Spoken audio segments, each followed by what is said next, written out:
ओम नमः शिवाय।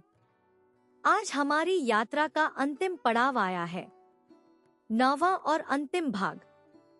हमने भोलेनाथ की महिमा के अनेक रूप देखे हैं।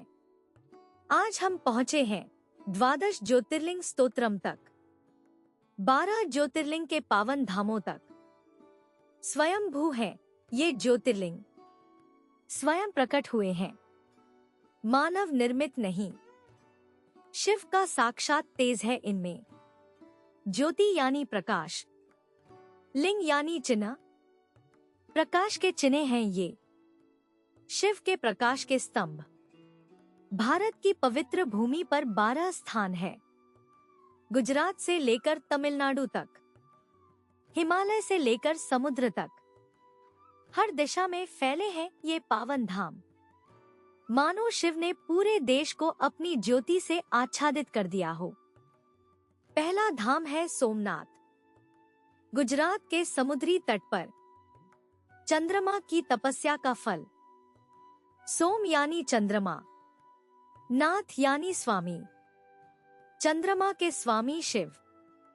कहते हैं चंद्रमा को श्राप मिला था, उनका तेज क्षीण होता जा रहा था, तब उन्होंने शिव की आराधना की। इसी स्थान पर शिव प्रकट हुए, चंद्रमा का तेज लौट आया, सोमेश्वर शिवलिंग नाम दिया, चंद्रमा के देवता का लिंग। आज भी यहाँ लहरें आती हैं, समुद्र की लहरें शिवलिंग को स्पर्श करती हैं, मानो प्रकृति भी करती हो अभिषेक। दक्षिण की ओर चले तो मिलता है मल्लिकार्जुन, आंध्र प्रदेश में श्रीशैल पर्वत पर। यहाँ दोनों विराजते हैं, शिव भी और शक्ति भी। अर्जुन फूल से सजे मल्लिका के स्वामी, इसलिए मल्लिकार्जुन। कार्तिकेय और गणेश में विवाह की होड़ हुई। कौन पहले विवाह करेगा? नारद मुनि की माया से दोनों में स्पर्धा हुई। गणेश जी चतुर थे, माता पिता की परिक्रमा की। कहा यही तो संसार है हमारे लिए। कार्तिकेय को लगा धोखा हुआ है, वे चले गए क्रौंच पर्वत पर, शिव पार्वती पुत्र से मिलने गए। तब कार्तिकेय और भी दूर चले गए, अंततः शिव पार्वती वहीं रुक गए, पुत्र वियोग में व्याकुल। आज भी वे वहीं विराजते हैं, पुत्र का इंतजार करते हुए।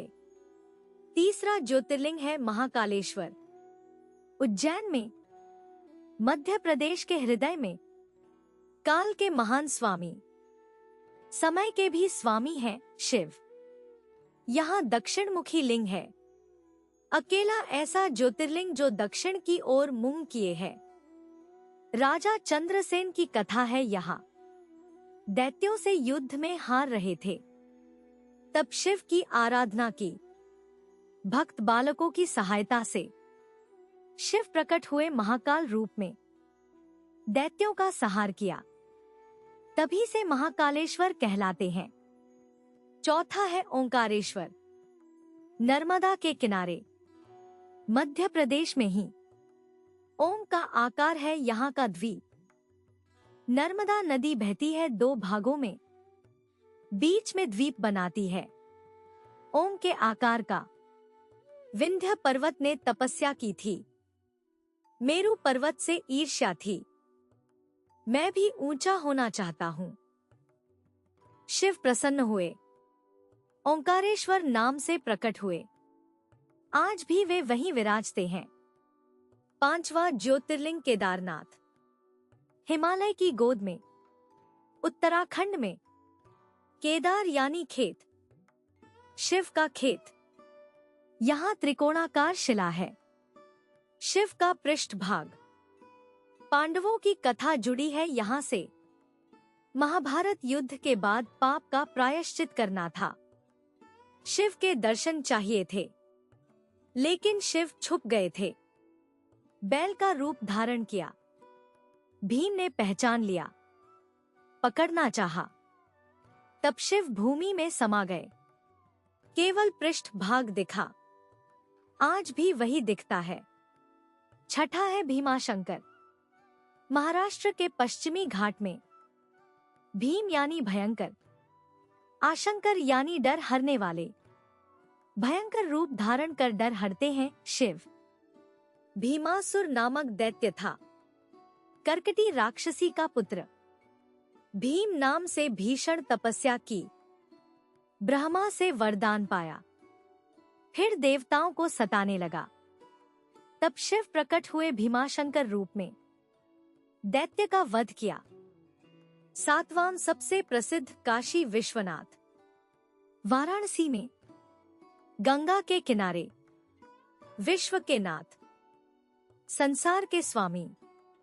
यहाँ मरने से मोक्ष मिलता है। शिव कान में तारक मंत्र फूंकते हैं। काशी शिव की नगरी है, यहाँ शिव खुद निवास करते हैं। गंगा उनकी जटा से निकली, यहीं आकर मिली धरती से। काशी में मृत्यु भी शुभ है, क्योंकि शिव स्वयं तारक मंत्र देते हैं। आठवां त्र्यंबकेश्वर, नासिक में महाराष्ट्र में ब्रह्मगिरी पर्वत पर। त्र्यंबक यानी 3 आंख वाले, गौतम मुनि की तपस्या का फल। यही गंगा को धरती पर आने को राजी किया। गौतम मुनि के आश्रम में अकाल पड़ा था। मुनि ने वरुण की आराधना की, पानी की धारा मिली, लेकिन फिर संकट आया। गंगा को स्थायी रूप से बुलाना था। तब शिव की आराधना की। शिव प्रसन्न हुए, त्र्यंबकेश्वर रूप में प्रकट हुए। 9वां वैद्यनाथ, झारखंड में देवघर में वैद्यों के नाथ, चिकित्सकों के स्वामी। यहाँ रोग शोक सब मिट जाते हैं। रावण की तपस्या की कथा है। लंका में शिव को स्थापित करना चाहता था। कैलाश से लिंग उठाकर चला, लेकिन एक शर्त थी, रास्ते में कहीं रखा तो वहीं स्थापित हो जाएगा। देवताओं की माया से रास्ते में रुकना पड़ा, वहीं लिंग स्थापित हो गया। 10वां नागेश्वर, गुजरात के द्वारका के पास, सर्पों के ईश्वर, नागों के स्वामी। यहाँ भक्त सुप्रिय की कथा है। दारुकावन में राक्षसों से रक्षा हुई थी। 11वां रामेश्वरम, तमिलनाडु के दक्षिणी छोर पर, समुद्र के बीच में, राम के ईश्वर। लेकिन यहाँ राम ने शिव की पूजा की। लंका जाने से पहले रावण वध के लिए शिव का आशीर्वाद चाहिए था। रावण भी तो शिव भक्त था। राम ने शिव की स्थापना की। हनुमान से कैलाश से लिंग लाने कहा। देर हो रही थी। सीता ने रेत से लिंग बनाया। वही रामेश्वरम है। 12वां अंतिम घृष्णेश्वर, महाराष्ट्र में एलोरा के पास। घृष्णी यानी करुणा, करुणा के ईश्वर। सुधर्मा नामक स्त्री की भक्ति का फल। द्वादश ज्योतिर्लिंग स्तोत्रम है अमर काव्य। सौराष्ट्रे सोमनाथ च श्रीशैले मल्लिकार्जुनम, उज्जैन्या महाकाल मोंकारम ममलेश्वरम। सौराष्ट्र में सोमनाथ, श्रीशैल में मल्लिकार्जुन, उज्जैन में महाकाल और ओंकारेश्वर। केदारम हिमवत पृष्ठे डाकिन्या भीमशंकरम। वाराणस्यां विश्वनाथ त्र्यंबकम गौतमीते।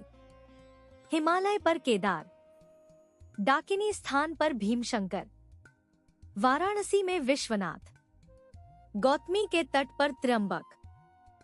वैद्यनाथं चिताभूमौ नागेशं दारुकावने, सेतुबंधे तु रामेशं घुष्मेशं च शिवाले। चिता भूमि में वैद्यनाथ, दारुकावन में नागेश, सेतुबंध में रामेश और घुष्मेश शिवालय में। एतानी ज्योतिर्लिंगानी सायं प्रातः पठेन्नरः, सप्तजन्म कृत पापन स्मरणेन विनश्यति। इन ज्योतिर्लिंगों का स्मरण करने से 7 जन्म के पाप नष्ट हो जाते हैं। प्रत्येक ज्योतिर्लिंग में शिव का अलग रूप है, अलग शक्ति है। सोमनाथ में सौंदर्य, मल्लिकार्जुन में पारिवारिक प्रेम, महाकालेश्वर में काल पर विजय, ओंकारेश्वर में ओम की शक्ति, केदारनाथ में तपस्या, भीमाशंकर में शत्रुनाश, विश्वनाथ में मोक्ष, त्र्यंबकेश्वर में गंगा का आशीर्वाद, वैद्यनाथ में रोग निवारण, नागेश्वर में विश्नाश, रामेश्वरम में विजय, घृष्णेश्वर में करुणा। शिव के भक्त प्रातःकाल इन नामों का स्मरण करते हैं। सायंकाल भी, नहाने के बाद, पूजा से पहले, यात्रा पर जाते समय, विपत्ति में पड़ने पर। प्रत्येक ज्योतिर्लिंग की यात्रा पुण्य है, लेकिन यात्रा न कर सके तो केवल नामस्मरण भी पर्याप्त है। मन में इन स्थानों का ध्यान करें, वहां के शिव का स्मरण करें। श्रावण मास में विशेष महत्व है इस स्तोत्र का। सोमवार को और भी शुभ। रुद्राक्ष धारण करके पढ़े तो अधिक फल। भस्म लगाकर, गंगाजल से स्नान करके इस स्तोत्र के पाठ से मनोकामना पूर्ण होती है, रोग शोक मिटते हैं, शत्रु परास्त होते हैं, धन संपत्ति आती है। लेकिन सबसे बड़ा फल है शिव की कृपा, भोले बाबा का प्रसाद। आज हमारी 9 भागों की यात्रा पूरी हुई।